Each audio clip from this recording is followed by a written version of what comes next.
Michigan's primary now right around the corner. We will soon get a preview of how things might go in November.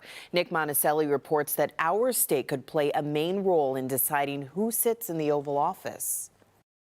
We're here inside of Detroit City Hall, where there is yet another early voting center in the city of Detroit, and all throughout Michigan. Of course, early voting has been happening.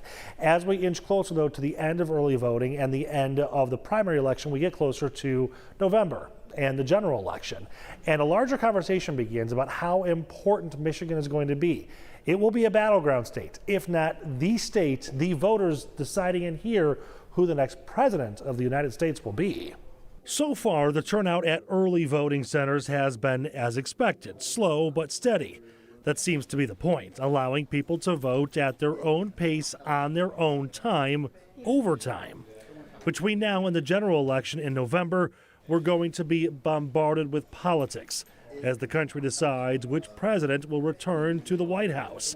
And Wayne State political science professor Marjorie Thompson says Michigan's role in the election will be monumental. Michigan is a must-win state for both political parties, in my opinion. If you want to get to 270 electoral college votes, the easiest paths run through Michigan. There are other ones, but they tend to be a bit of a stretch. So Michigan's going to be a battleground again. How did Michigan get to a point where we are one of the key swing states, if not the deciding states in this presidential election?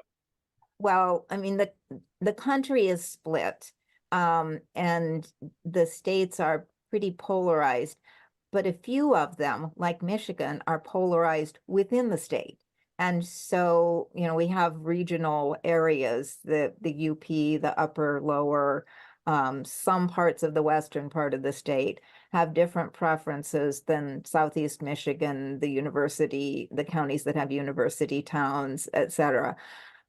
So we're sort of a microcosm of the whole country, and the whole country is very narrowly divided. Now, as a reminder, for early voting, you have only until tomorrow. Tomorrow is your last day to vote early. They shut things down on Monday, and then the actual election day is on Tuesday.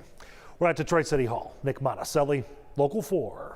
Thank you, Nick. Local 4 is your one-stop shop for all things on Election Day. Our coverage starts at 10 p.m. on Tuesday. It'll be streaming for you over on Local 4 Plus. We'll also bring you live coverage starting at 11 on Local 4 News.